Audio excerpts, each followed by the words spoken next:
Hello and welcome to today's episode of Soul Specters. Today Katrina and I and our cameraman Shin Wee will be exploring Abraham Lincoln's house here in Springfield, Illinois in hopes of finding his spirits. Well, let's get started. Let's go. Here we have Anita Wackerbush, owner of the home. Would you mind telling us a bit about the history? Of course. Well, before moving into this home, the Lincolns rented a single room on the second floor of the Globe Tavern House, where their first son, Robert Todd, was born. After that, the Lincolns briefly rented a small cottage, and in 1844, Lincoln bought his first and only home, the one we are currently at, for only $1,500. And on May 1st, the same year, the Lincolns moved in, where their second child was born. And has there been any sightings of apparitions or presence of the Lincoln family in the house? Yes, there has been multiple times where tourists have walked through the home and felt a presence and have seen apparitions. Have you ever experienced anything? I have. I was over there, fixing the pillows on the couch, and all of a sudden I saw what appeared to be Abe standing by the wall, staring at me, then disappearing into the wall. Oh, well, hopefully we'll find something tonight. Good luck.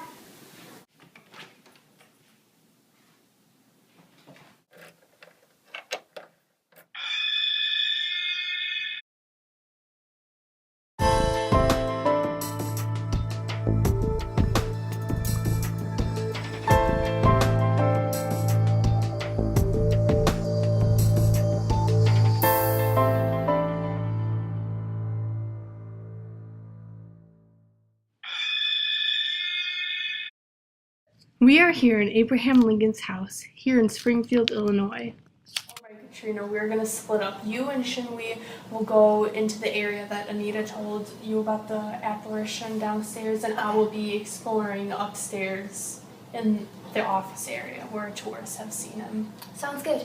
Okay, right now I'm in Mr. Lincoln's office, the most highly active place for tourists. Mr. Lincoln, if you're in here, please give me a sign.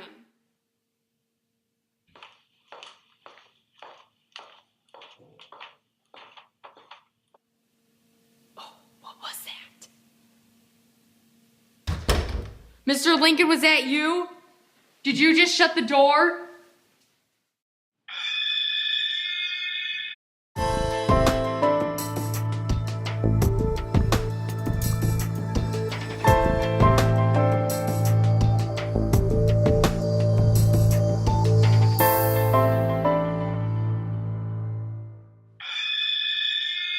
Okay, let's go explore the place where Anita told us the apparition was.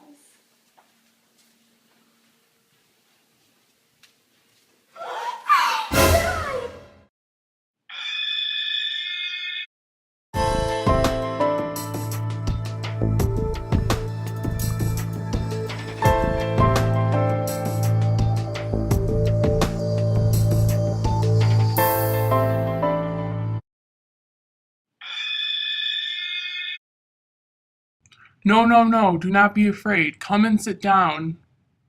Now what brings you to my house? We came to find out some information about you and your past. What would you like to know? Where were you born? I was born on February 12th, 1809 in Hardin County, Kentucky. Do you remember any of your childhood? I do. My mother, father, older sister Sarah, and I moved to Perry County. In 1818, when I was 9, my mother, Nancy, died of milk sickness. My older sister took care of me until my dad remarried Sarah Bush Johnston in 1819. I became very close to my stepmom. Sadly, my sister died in her 20s while giving birth. When I became a teen, I willingly took responsibility for all chores expected of and became an axeman in building rail fences. My formal education consisted approximately of a year's worth of classes from several itinerant teachers, but I was mostly self-educated and loved to read. I witnessed slavery in New Orleans when we moved. How did you feel about slavery? Thought it was morally wrong and that it shouldn't be allowed to spread. However, there was no easy way to eliminate it where it already existed. Then, in 1834, I was elected to the Illinois state legislature 4 times, and in 1842, I was married to Mary Todd. We later had 4 children, Robert Todd Lincoln, Tad Lincoln, William Wallace Lincoln, and Edward Lincoln. I became the 16th President of the United States on March 4, 1861, by defeating three opponents: Southern Democratic John C. Breckinridge, Constitutional Union candidate John Bell, and Northern Democrat Stephen Douglas, a U.S. Senator for Illinois. Then, in April 1861, the Civil War began when Confederate forces opened fire on Fort Sumter in South Carolina. We were making plans to help rebuild the South when I went to Ford's Theater to see a play, Our American Cousins. Later that night, I was assassinated. By John Wilkes Booth, right? Yes, well, I'm sorry to be rude, but I have to leave. Okay, thank you for your time, Mr. Lincoln.